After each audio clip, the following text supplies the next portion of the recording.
Assalamualaikum warahmatullahi taala wabarakatuh dan salam sejahtera. Saya Dr. Arfah binti Ahmad dari IPG Kampus Sultan Abdul Halim akan membentangkan tentang kertas konsep saya iaitu pemartabatan kesusastraan Melayu dalam pendidikan di Malaysia. Satu tinjauan. Okey, baiklah.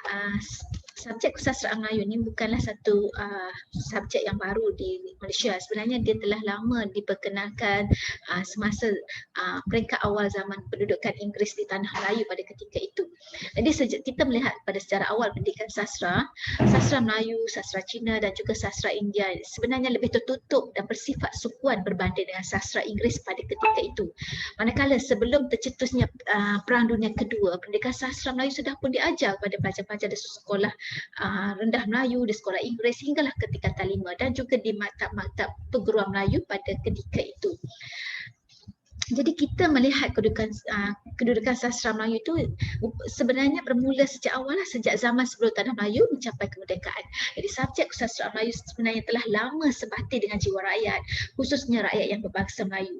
Tapi walau bagaimanapun kita melihat bagaimana kedudukan atau pemartabatan sastra Melayu dalam sistem pendidikan di negara kita pada hari ini sebenarnya masih lagi menjadi persoalan, khususnya dalam kalangan pendidik sastra dan pencinta sastra bangsa. Okey, baiklah kita melihat sedikit latar belakang subjek kesusastraan Melayu. Okey, ia bermula iaitu zaman Inggeris di tanah Melayu. Okey, bagaimana sastra Inggeris telah muncul. Jadi sastra Inggeris hanyalah berpengaruh di kalangan bangsawan Melayu pada ketika itu kerana mereka berpendidikan Inggeris, manakala sastra Melayu ini hanya dalam kalangan hidup subur dalam kalangan orang tempatan. Kemudian pada ketika itu sastra Melayu telah diajar murid sekolah rendah Melayu, murid sekolah Inggeris hingga tingkatan 5 dan juga di maktab-maktab. Jadi tujuan pendidikan sastra Melayu di peringkat rendah sebagaimana laporan PAR 1951 untuk mengenali diri sendiri, mengenali budaya sendiri dan juga untuk ketahanan jati diri bangsa Melayu pada ketika itu. Jadi kemudian kita melihat tahun 1956 Penyata Razak, sastra Melayu telah diletakkan pada kedudukan di mana peperiksaan sijil pelajaran persekutuan tanah Melayu untuk telah diperkenalkan subjek kesusastraan Melayu kepada mereka yang mengambil sijil pelajaran persekutuan tanah Melayu, iaitu FMC, Federal of Malaysian Certification of Education, iaitu semasa di tingkatan 5. Kemudian pada tahun 1957, kesusastraan Melayu juga diperkenalkan untuk murid di tingkatan 4 dan 5 di sekolah Inggeris, manakala di tingkatan 6 dalam peperiksaan Higher School Certificate HSC. Dan pada tahun 1957 ini, untuk murid-murid yang mengambil peperiksaan sastra Melayu, mereka boleh menjawab sama ada soalan dalam bahasa Inggeris ataupun bahasa Melayu, manakala pada tahun 1959, semua murid yang mengambil subjek kesusastraan Melayu wajib menjawab dalam bahasa Melayu. Kemudian dia terus berkembang pada tahun 1962 di mana itu diperkenalkan sijil pelajaran Malaysia SPM untuk tingkatan 5 aliran bahasa Melayu. Maka kesusastraan Melayu telah menjadi sebagai mata pelajaran pilihan. Selepas beberapa tahun kemudian daripada 1984 berlaku semakan terhadap sukatan pelajaran kesusastraan Melayu tingkatan 4 dan 5 dan telah diterbitkan dan digunakan pada tahun 1985. Selepas itu pada tahun 1991 berlaku sekali lagi semakan laksanakan kesusastraan Melayu dalam KBSM tingkatan 5 SPM, tingkatan 6 STPM, manakala pada tahun 2000 berlaku lagi semakan dan di sini satu dasar persijilan terbuka SPM telah diperkenalkan. Ini bermakna status kesusastraan Melayu telah menjadi satu status yang elektif bukan teras, menyebabkan murid telah diberi satu pilihan sama ada mereka boleh mengambil subjek kesusastraan Melayu ataupun tidak. Okey, manakala pada tahun 2003 sekali lagi semakan telah berlaku dalam sukatan pelajaran kesusastraan Melayu apabila KBSM sekali lagi yang disemak semula dan diguna pakai sehinggalah pada kini iaitu tahun 2020. Ini bermakna berlaku daripada tahun 1984 hingga 2003 telah berlaku 4 semakan sukatan pelajaran 1984, 1991, 2000 dan 2003. Manakala apabila munculnya abad 21 berlaku transformasi kurikulum pendidikan apabila Kementerian Pendidikan telah memperkenalkan Pelan Pembangunan Pendidikan Malaysia 2013-2015 di mana kesusastraan Melayu KSSM telah dilaksanakan pada tahun lepas iaitu tahun 2020 iaitu mengguna pakai dokumen standard kurikulum dan pentadsiran. DSKP menggantikan sukatan pelajaran Sastra Melayu. Okey, itulah sedikit tentang latar belakang subjek Sastra Melayu daripada penjajahan sehinggalah kita mencapai kemerdekaan. Okey, baiklah. Kita melihat pula bagaimana kedudukan subjek sastra Melayu di sekolah. Apakah pemartabatan yang telah dilakukan? Bagaimana kedudukannya? Pemartabatannya. Okey, mulai 2020 kita melihat bahawa kesastraan Melayu telah dijenamakan dengan nama Kesastraan Melayu Komunikatif KMK. Jadi di sini sebenarnya sebelum KMK wujud lagi, masa kesastraan Melayu lagi, berbagai isu yang timbullah dengan kesastraan Melayu. Kita melihat dari aspek kedudukan dan pemartabatan. Jadi kekurangan murid isu yang pertama. Jadi bilangan yang pelajar yang mengambil subjek sastra Melayu makin lama makin sekurang sehinggalah hari ini. Cuma data yang saya skop di sini ialah sehingga 2008 hingga 2012. Okey, jadi kita melihat walaupun sebelum ni pun kita tengok data semakin berkurang daripada 36,000 kepada 24,000 dan sekarang makin berkurang. Okey.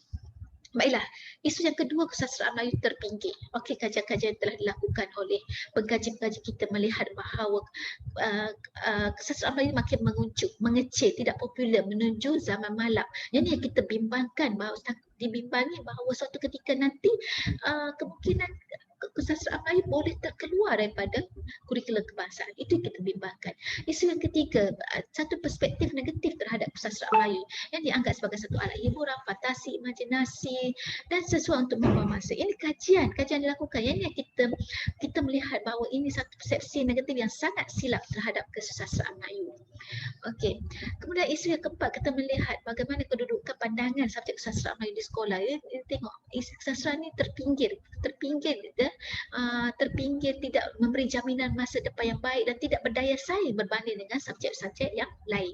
Manakala isu seterusnya, tiada sokongan pelbagai pihak. Yang ini inilah yang menyebabkan penyumbang terbesar kepada kurangnya calon yang mengambil subjek kesastraan Melayu disebabkan oleh penutupan kelas sastra. Mengapa? Sebab ini tidak ada sokongan pelbagai pihak, tidak mempunyai sokongan yang kuat sama ada daripada ibu bapa, pentadbir atau pengetua maupun daripada pihak pengurusan tertinggi. Inilah menyebabkan subjek ini terus terabai dan terpinggir. Okey, baiklah, inilah kita bincangkan bersama-sama. Pembincangan apa yang perlu kita lakukan, tindakan apa yang kita perlu buat untuk meletakkan sastra pada tempatnya. Okey, kita perlu berbincang secara serius, memberikan tindakan yang drastik bagi memastikan kelangsungan subjek kesastraan Melayu terusgah bukan saja dalam sistem pendidikan negara tetapi juga dalam kehidupan masyarakat Malaysia seluruhnya. Kajian Ahmad Ali juga mengatakan bahawa sastra di IPT dalam teknikal, pada bidang teknikal memang sastra, disiplin sastra memang terpinggir daripada dunia pendidikan teknikal. Di samping itu juga perlu kita bincangkan mengapa murid-murid tidak mempunyai minat untuk membaca. Pendidikan sastra memberi fokus pada aspek kajian dan kepuasan terhadap kajian teks sastra yang bagaimana yang menyebabkan mereka bosan. Ini menyebabkan yang perlu kita bincangkan sama-sama supaya sastra ini diletakkan pada tempatnya. Okey, selain daripada itu sikap murid kita sendiri yang sederhana, positif, tidak berminat terhadap pembelajaran sastra Melayu ini telah memberi kesan apabila setelah keluar putusan PMR, okey, bila dianalisis murid untuk menentukan aliran murid, maka murid-murid yang lemah inilah yang ditempatkan oleh pihak sekolah untuk mengambil subjek kesastraan Melayu. Ini kita sangat melihat ketirisan, ketidakadilan yang diletakkan kepada subjek kesastraan Melayu. Dan ini pula disokong oleh dasar sistem pendidikan yang menjadikan subjek kesastraan Melayu sebagai subjek elektif atau pilihan pada murid. Jadi sebab tu murid yang tidak memilih untuk pelajari subjek ini semasa tamat, mereka jadi tidak berminat terhadap subjek kesastraan Melayu. Dari awal lagi mereka telah hilang minat dan ini menyebabkan antara yang menjadi kesan kepada penutupan kelas sastra. Okay, selain daripada itu juga bahan-bahan bacaan yang terlalu banyak dan kaedah PDP kurang menarik. Yang ini juga menjadi penyumbang yang perlu kita tengok balik, selidik balik, kaji balik sistem kurikulum pendidikan sastra ini. Terlalu banyak bahan bacaan sastra moden, sastra tradisional, prosa moden, prosa tradisional, puisi moden, puisi tradisional dan sebagainya. Buatlah pemilihan teks yang betul-betul realistik dan sesuai dengan tahap umur tingkatan 4 dan 5.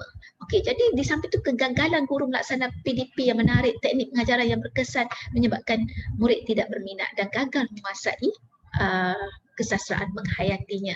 Ini perlu ajarkan paradigma. Guru-guru perlu ke hadapan, mengaplikasikan pendekatan teknik pengajaran yang sesuai dengan abad 21. Dan sekarang PDPR perlu mengetahui aplikasi ICT yang bagaimana yang sesuai dengan PDPR. Jadi ini yang memerlukan satu perbincangan yang teliti supaya kedudukan sastra diletakkan di tempatnya. Selain daripada itu, kegagalan menyerahkan roh sastra, jiwa sastra pada murid-murid menyebabkan mereka tidak berminat. Okey, jadi keperluan yang guru-guru yang terlatih dan berjiwa sastra sangat-sangat diperlukan supaya PDP Kesastraan Melayu lebih berkesan, menarik dan murid dan berupaya meneroka kemahiran berfikir murid-murid sastra. Okay, jadi pelbagai isu yang kita bincangkan, yang dibincangkan perlu kita tangani dengan segera. Sebab apa? Sebab sastra Melayu sangat penting dalam pembentukan jati diri yang memfokuskan identiti negara bangsa, nilai estetika dan budaya sesuatu bangsa. Yang inilah yang ditekankan dalam laporan 1951.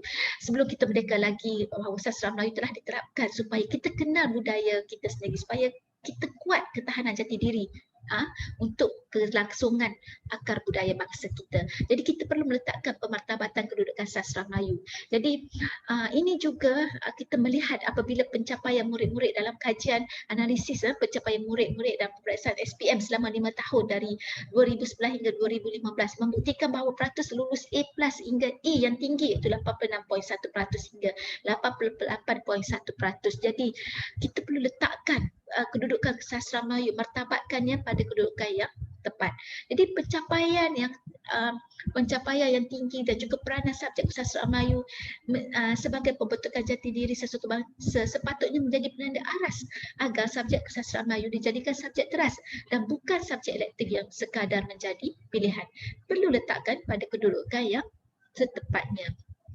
Baiklah, sebagai kesimpulan, kita perlu memainkan peranan semua pihak untuk meletakkan pemartabatan kesastraan Melayu yang dalam sistem pendidikan negara kita yang setepat-tepatnya, yang segagahnya. Jadi semua pihak, sama ada ibu bapa, guru-guru, pentadbir dan pihak pengurusan tertinggi yang bertanggungjawab terhadap kurikulum sastra perlu sedar dan berfikiran terbuka bahawa tindakan menuntut kelas kesastraan Melayu akan merugikan pembangunan negara pada jangka masa panjang. Pengurangan pelajar mengambil subjek kesastraan Melayu juga akan membawa kepada penutupan kelas kesastraan Melayu. Ini yang kita bimbangi. Jadi adalah menjadi satu harapan subjek kesastraan Melayu yang mempunyai nilainya yang tersendiri dalam bentukan pemikiran yang rasional, kepribadian yang mulia dan mempunyai jati diri yang kukuh bagi menghadapi cabaran pada abad 21. Seiring dengan kemajuan sains dan teknologi, perlu diangkat kedudukan dan pemartabatannya di tempat yang selayaknya bagi menjamin kesejahteraan dan keharmonian negara bangsa. Sekian, terima kasih.